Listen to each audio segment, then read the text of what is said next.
Hello and welcome to Let's Talk Life. We're so glad to be together week after week discussing what it means to live with Christ in me. He's our hope. He's our certainty that we can trust in and believe. He's the way. Jesus is the way.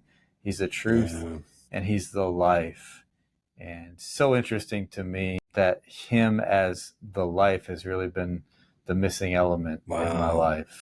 Not Yeah. missing as though He wasn't there, Right. but just I didn't know.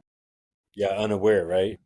Yeah. So it's just interesting stuff to talk about. But union with Christ. Here's what we're kind of digging into today a little bit is the passive myth. Like there is this idea that in this new covenant or this grace walk, this reality of God's goodness and grace to us just causes us to be very passive. And the reality is this: when we are in union with Christ, it will not lead to active or passive independence. Instead, it actually leads to a life of dependent activity. And I Wow. I love, like that. Yeah. I love how John Best. I'm coming out of one of his books called "Resolving Misunderstandings of the Exchanged Life," and he says, "Laboring while resting in His adequacy." That's where it just sounds so backward, doesn't it? Yeah. That's where I threw out that question: how on earth do I rest while laboring? You got any words for that, Carl? No. I do like that. I do like that phrase. Dependent activity. Dependent activity. Yeah. I've heard it. I've heard the rumors or the lies or the charges that this grace life is too passive. That trusting is too passive. That we need to be doing something. and, and Yes. it's oh man, it just even Jesus words, um my father is at work to this day. you know and yeah, I don't know if it's a Western idea, if it's an American idea, but just to me it's a controlling independent spirit that pushes back on trust as being passive. Sure. Sure. Yeah. When I sit down and I walk people through, like they might have these huge issues in their life, and they come in and they want those things to be resolved, and it's like, well, listen, it took you 30 or 40 or Oh, 50 years to oh, get right. Oh, yeah. into Oh, yeah. this. Like, Yeah. so I think a lot of the difficulty is you think that it's gonna, oh, if I just meet with you a few times, if I just it's like, no, it took you a long time to get into this. It's gonna take you a while to retrain your thought process and Right. how you Right. perceive things, how you see Right. God, how you see yourself. All these things have to be addressed, and it's a journey. It's a tough journey to trust, as we have talked about over and again. And I don't think that we can say it too much. We always fall back into this kind of trust thing, and maybe it's a rut for some people, but I think it's a good rut to be in because that's the journey. It's Yeah. all there No, that is. right. And I don't see it as being uh, passive at all. I've never seen No, so it's much not. more action of Right. God, what He's up to, what He's doing, who He's calling out, who He's drawing near, just all the who's He connecting us to. Yeah.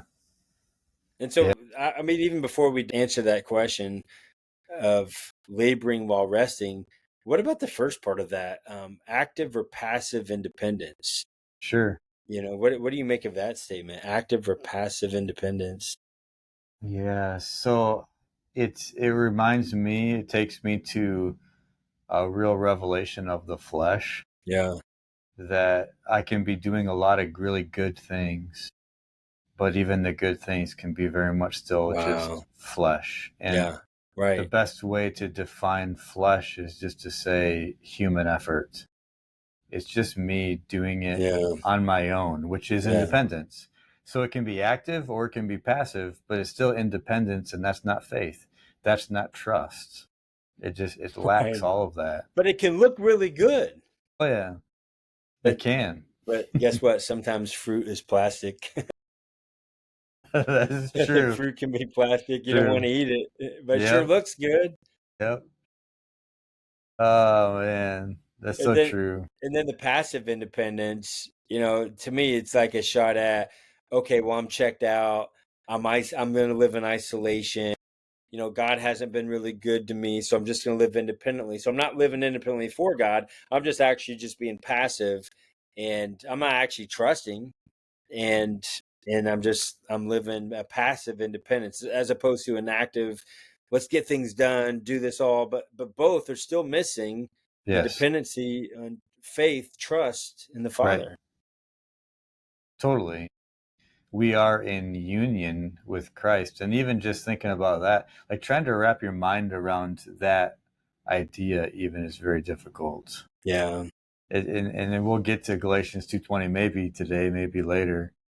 But that's where it really talks about, like I've been crucified with Christ and I no longer live, but Christ lives in me. So the life I now live, I live by Christ in me, basically. It's kind of I'm kind of blending Colossians 2 with it, right, right, right, Colossians 1 and 2 right, with it. right, right. But it's the message of the new covenant, of the reality of Christ, the finished work of Christ. And it's so easy, I think, to I don't know, maybe it's not even easy to understand theologically how all this works, but maybe it's easy to understand it theologically far more than it is to actually understand what does this mean for me and where am I What does left this at in this mean? Right, picture. right. And so there's so many questions to that whole thing. And so I wanted to kind of dig into and talk about, because this is where my mind went as I was thinking about these things, of just like, boy, I made a big move from Michigan down to Florida. And a number of years ago, you made a not as big of a move, but it's still a big move Yeah, yeah, because you move out of state. You move from New Jersey to Virginia. And the question is, what does that look like in the midst of all this? Because when I think about when I think about coming down here to Florida, I think it's like there was no logical sense to it ministry wise. There was no connection right, down here, right, right. and so yes, to some that can look very passive, and like, oh, you're just gonna go down there and sit on the beach and just hope that God's No, gonna. that sounds good. It Jesus does, went to the beach. and it happens. It does happen.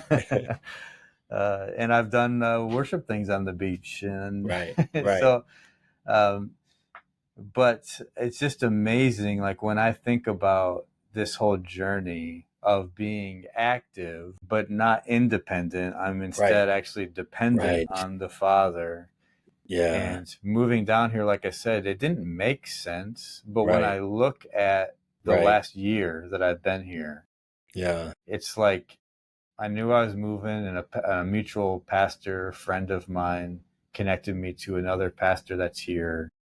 So it connected me to a church, which connected me to a businessman, which connected me to an office, connected me to an audience, it connected me to clients, and connected me to community connections, to outreach. I mean, when I just think of all the list of right, things that I've been right. involved in since I've been here, having come down here almost like a parachute drop of like a missionary just going to Right, where they have right. no connections. It's amazing. I can look back and just think, I'm amazed, God, at what you have done, and I think it's happened. I don't think I know. I see so much more clearly that it's not about, like, the grace of God is not passive at all. It's No. very very Yeah, yeah, yeah. active, Yeah. and it's It's exciting. so maybe our problem in the Christian circles is we actually can't even define what grace really is. Right? Yeah. We don't understand it. We're not getting it for ourselves. We've talked about that Right. many times. Right. And so if we can't define it right, then Yeah. I'm gonna think it's too That's true. passive, or it's like John Lynch uses the phrase like a condiment. We'll just give a little grace, give a little grace for that, and so Right. that could be a bigger issue Sure. there. Yeah. Yeah. I'm just thinking back to when I first got down here, and I connected only with the pastor in the beginning, and it was great.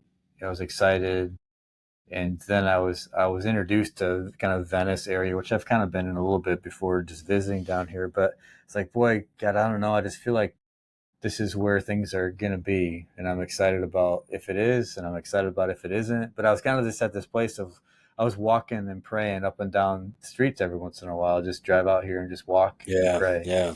And I'd say, God, is this the place? Like, what, Right. well, how about this place? Like, what's this going to look like, God? Like, what's next?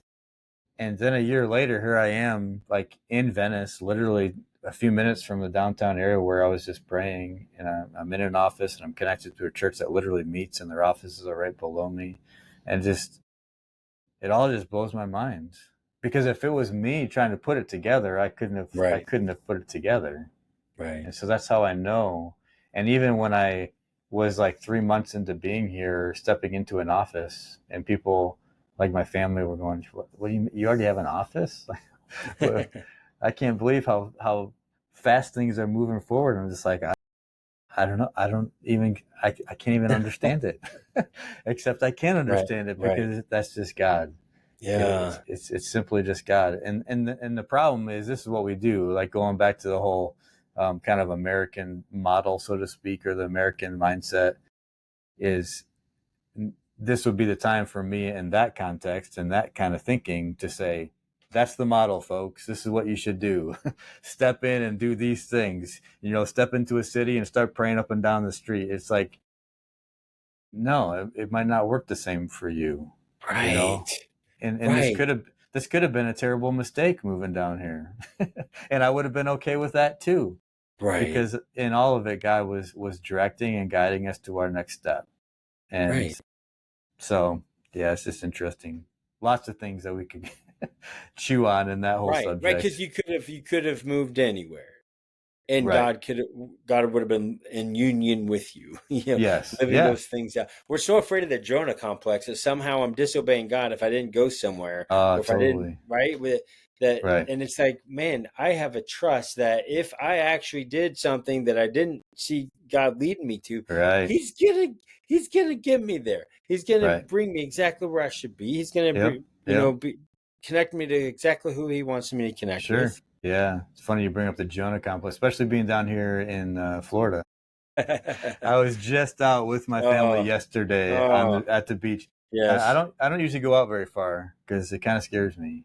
Oh, yeah. But of course, I wanted to go out to the sandbar and look around for stuff, and so I got on the paddleboard and paddled my way out there. But yeah, I'm not afraid. If God wants to swallow me up in a whale, I'll minister to whoever else is in there. Could you still see land, or you went far Oh enough you yeah, could? yeah. Oh, yeah. No, we can Okay. still see land. We're Yeah. all we're not that crazy. Yeah. No, I mean, think about, that question, right? Moving away, we both done it. So for me, it's 5 years. It's 5 years on Wednesday. Well, by the time that you guys listen to this, it's going to be in the Sure. past. And so, 5 years, and looking back and saying, wow, this was, I mean, I would say, I would use this phrase. I don't know if it's biblical, if it's godly, but I'm right where God has me. Yeah. Like I'm Yeah. right where He has me. And the people that He's connected us to, it's been amazing. And it's been beautiful. I couldn't have made it up. I couldn't have wrote a better script for my life than the script that God's writing. Yeah. And so I think that Right. that's that part of trust Mm. of, like you said, like we went down to Charlotte to look, we went out to Michigan, went down to Illinois. There was different places we looked at. And then coming down here, it seemed like this was where, now, does this where He's going to have us forever? No, I want to hold everything loosely. I don't want to Right. be like this to God. I want to Right. be like this to God. Yeah. And Yeah. whatever that looks like. And even for you and me, our lives look different. And our friend Scott Rolfe that walked alongside me, like, his life looks different. And so I just love this. Scott didn't say, "Hey, Carl, here's the model, do it." I didn't say, "Hey, Zach, here's the Right. model, do it." It's like whatever Yeah. God, obedience from the heart. And again, going back to that phrase, laboring while resting in His Yeah. adequacy. Yeah. Laboring Yeah. while resting in His adequacy. Yeah. And it's like, how do we really hear and trust the Spirit who's teaching us all things? That's always what I think. That's a common question: is, well, how do I really know what God is telling me to do? And it's like, well, one step in front of the other. I really love that. I think I said that about the path. Yeah. I love the cave where the Yeah. light only was shining far enough for the next step. Yes. Like you don't Oh, always know. So yeah. just rest in where you're at and in that next step and trust who, has you and is going to guide you. So for sure, you picked up the book. You got No, something, just no, Zach. I love it. I love it that we want to see how is it all going to work out, even though we recite by memory, we walk by faith, not by sight. right? Right. But we all want to see it. Well, how does Oh this work man. out? Taking the leap, right? Taking the Right. leap of Yep. of moving to Wow. Florida or moving to Central Virginia. And Yeah. how's this all going to, I don't know. I don't Right. know. And so in 2019, when our life falls apart, and you can hear about my life falling apart in episodes 1 and 2. It's so much so bad. It uh, was 2 episodes. So much action, right? So oh much action of man. God, right? And Right. so we went to this uh this place of healing for us was with the brothers and sisters about 20 minutes away from where we lived, and the pastor prayed over us, and he just prayed, and I don't remember exactly if he prayed for the manna, but basically just that God would give us enough for that day. And it became sort of this beautiful, beautiful testament of God's provisions and faithfulness that he provided for us every day. Every day we had what we needed for life and godliness. Every day we had a roof over our heads and we had food. Like every Yeah. day going through COVID and then moving down here. And it was just a beautiful reminder of God giving us what we need for that day. And just like you said about the cave, he gives us the light for that day, right? Right. And he's always present. It's like there's seasons that it feels like, man, I'm praying these things, but I just don't have answers. I don't get it. Right. That's good. And I'm seeing it. I'm seeing it even in people, even in text just today with a guy that's just like I'm starting to see some clarity. It's like he's been asking questions, asking questions, asking questions. Like, oh, what's next? Where am I going? What am I doing? And it's like I'm not here to tell you what to do.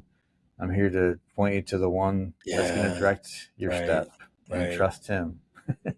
But that's where we go to, like, Jesus. Really, the thing that he exemplified was not necessarily a specific example exactly of how to live, like physically. This is what he did, so Right. this is what I Right. should do. Right. If there was anything that he did, it was him just being dependent on the Father, and he Yeah. trusted. Yeah. And so when it comes to us, it's the same thing. And it's not just this passive Right. Right. dependence, it's an active dependence on a God who dwells in me, Christ in me, the Holy Spirit is Yeah. in me, and he Oh, teaches me all things and he right. guides. Right. And it's such a beautiful thing, because that's what, I got. This book took me to Second Corinthians chapter 3, which is just, and 4 and 5, because I just kept reading because there was so much. God Oh, was just yeah. was speaking over and over, and I can't even get to everything that I would love to even talk about. Second Corinthians 3:5 says, "Not that we are adequate in ourselves to consider anything as coming from ourselves, but our adequacy is from God. Yes. It is Him, that pours through us, as us. Like, we're in union. It Right. doesn't make us God. Right. It just makes us in union. It's really hard to comprehend, but I think it really makes so much sense to really understand. And I think that along with this passive thing, this is what he talks about in this chapter. That along with thinking that there's this passivity, there's also this idea that we lose our personality when Mm. we have this union with Christ, and we just become this robot that just. And I think that's what we always used to teach people, is like, live this way. This is what you got to do if you want to live the godly life. If you want to be blessed, this is what you do. And we give them this list of things, Yeah. and so that's so not even dependence on God. Right. It's really that is really independence. That's really me just trying to Yes. live Oh, according yeah. to a list of things Right. that makes me feel like I'm doing the right thing, or so and so says I look good because I'm doing these things, and so I feel good about it. But it really is very, very empty. And so, man, when I got into, I'll share a little bit out of Second Corinthians 3. Yeah, because I'm looking I at it. think It's blowing me away, man. Yeah, go ahead. it's so good. Like I'm just gonna jump all over the place because, well, first of all, in chapter 4, it talks about us having this ministry. What is this ministry? It takes us all the way back to chapter 3. That in verse 6 says, "He has made us competent as ministers of a new covenant." And I Yeah, love this. I love the way it concludes because it's so crucial. It's not by the letter, but by the right. Spirit. Because the Oh, letter, which is the law, kills, but the Spirit gives life. And one of, like, just the most gripping thing that we've talked about this even recently, and we talked about it maybe like our 5th or 6th episode too. Much more, Romans 5, and then you get to this chapter, and much more appears again. Um, Man, I could read the whole thing, but it's like verse 7. Now, if the ministry that brought death, which was the law, was engraved in letters on stone, if those came with glory, so that the Israelites couldn't even look at the face of Moses because of its glory, will not the ministry of the Spirit be even more glorious? And verse 9 says, if yeah, the ministry that condemns men is glorious, how much more glorious is the ministry that brings righteousness? There's so much incredible stuff in this, and I love it. That made me jump even to the end of chapter 5, because that last verse, I mean, I've memorized that long ago. God made him who had no sin to be sin for us, so that in him we might become the righteousness of God.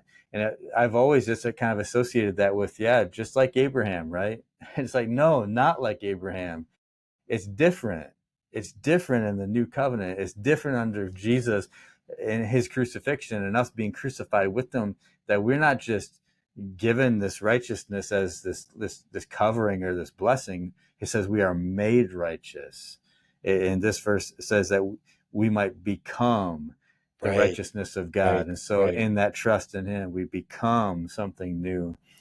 So, man, there's so much good stuff in there. I don't know if something jumped out to you too that you want to share, but I Yeah, could go on and on. I mean, just going back to Jesus makes us sufficient. Like our sufficiency is found in Him, from Him, in Right. union with Him. And that's for every single person. It's not just for guys that went to Bible Right. college and, Yep. up front. Yeah. No, it's Yes. all of us. Wow. All of us are ministers. All of us are qualified. All of us, Right. because it's Christ. It's Yeah. Christ. You know? Yeah. And we don't lose our personalities. That's another thing I kind of hinted at. And he talks Yes. about this in here. And this is what's so beautiful about it. I even think like that list, I think it's in Ephesians chapter 4, somewhere in there, some are Yeah, called to yeah. be Right. apostles and preachers and teachers and different things.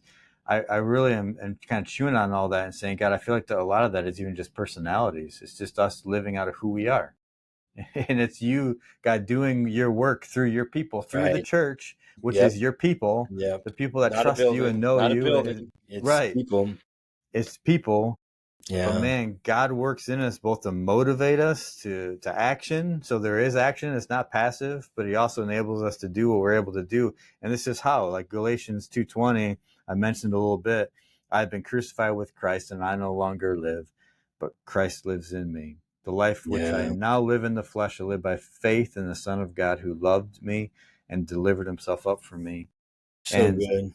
I love how he in this book really breaks this down. And I've heard this before, but it's just so good to come back to it. The first two I, because he mentions I 4 times.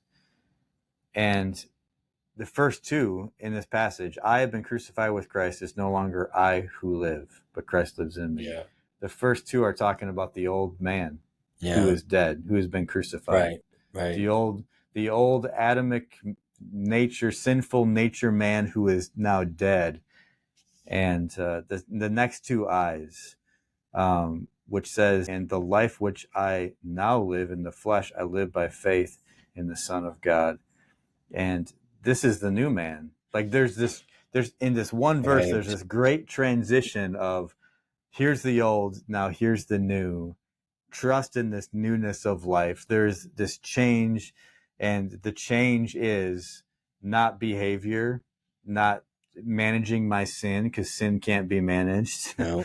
uh, the change is that he chooses to trust not his own strength, but to actively trust in Christ in him. and it really changes everything. And it has in me.